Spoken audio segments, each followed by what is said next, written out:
بسم اللہ الرحمن الرحیم۔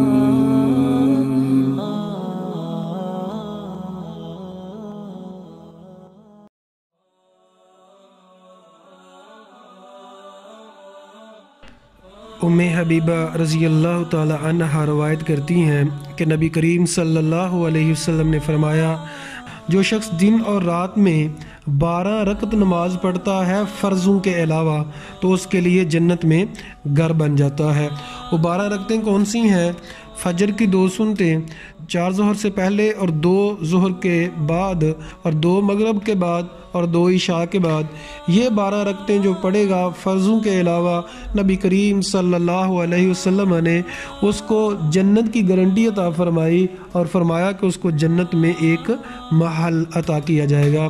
نبی کریم صلی اللہ علیہ وسلم نے فرمایا، قیامت والے دن سب سے پہلے نماز کا سوال کیا جائے گا، اور جو نماز میں کمی بیشی ہوگی تو کہ اللہ تعالیٰ کہیں گے کہ میرے بندے کی نفلی نماز دیکھو، اگر یہ نفلی نماز پڑھتا تھا تو اس کے ساتھ فرض بھی پورے کر دو۔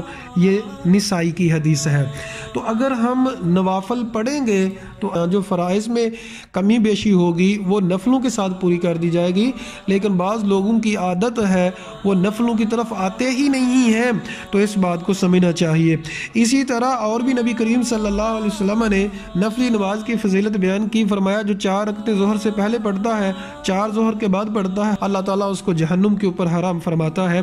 اسی طرح ابن عمر فرماتے ہیں عصر کی نماز کے بارے میں، ابو داود کی حدیث ہے، فرمایا اللہ اس سے بندے کے اوپر رحم فرمائے 4 رکعتیں عصر سے پہلے پڑھتا ہے۔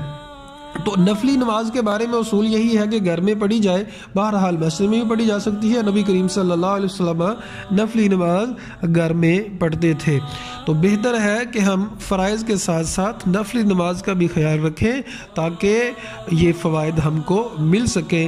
نفلی نماز فرضوں سے ہٹ کے ہے، تو جو نہیں پڑھتا اس کے لیے گناہ نہیں ہے۔